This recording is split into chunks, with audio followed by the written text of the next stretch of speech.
Hello friend, સ્વાગત છે તમારું મારા કિચનમાં।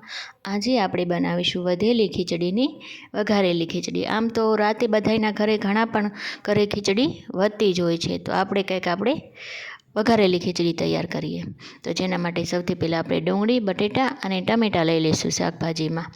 હવે આપણે અહીં ખીચડીને વઘારી લઈશું। વઘાર માટે તેલ ગરમ મૂકીશું અને રાઈ જીરું ઉમેરી આપણે તેમાં હિંગ ઉમેરી દઈશું અને ત્યારબાદ આપણે મીઠા લીમડાના પાન ઉમેરી દઈશું।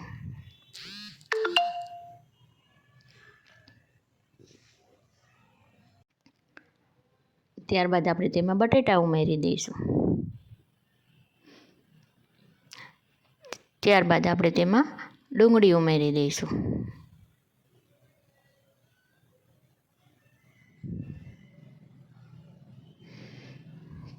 ત્યારબાદ મસાલામાં આપણે સૌથી પહેલાં આપણે થોડી હળદર ઉમેરી દઈશું। ખીચડીમાં મેં હળદર ઉમેરેલી જ છે, એટલે અહીં ઓછું ઉમેરું છું। હળદર અને મીઠું બંને સ્વાદ પ્રમાણે ઉમેરવાનું।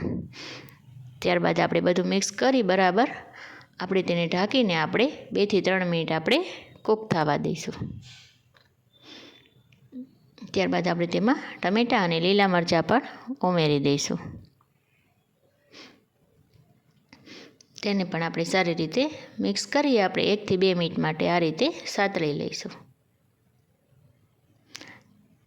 ત્યારબાદ આપણે તેમાં લાલ મરચું પાવડર ઉમેરી દઈશું।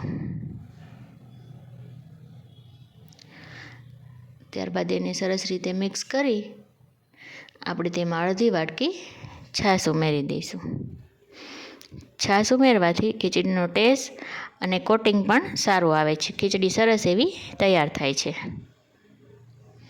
જો તમે હજી સુધી મારી ચેનલને સબસ્ક્રાઈબ ન કરી હોય તો મારી ચેનલને સબસ્ક્રાઈબ પણ જરૂરથી કરી લેજો। મારી ચેનલ પણ આમ પણ નવી જ છે।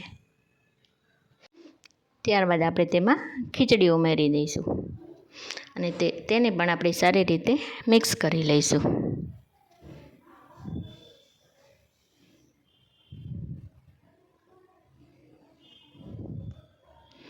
તો હવે આપણી ખીચડી પણ સરસ રીતે તૈયાર થઈ ગઈ છે।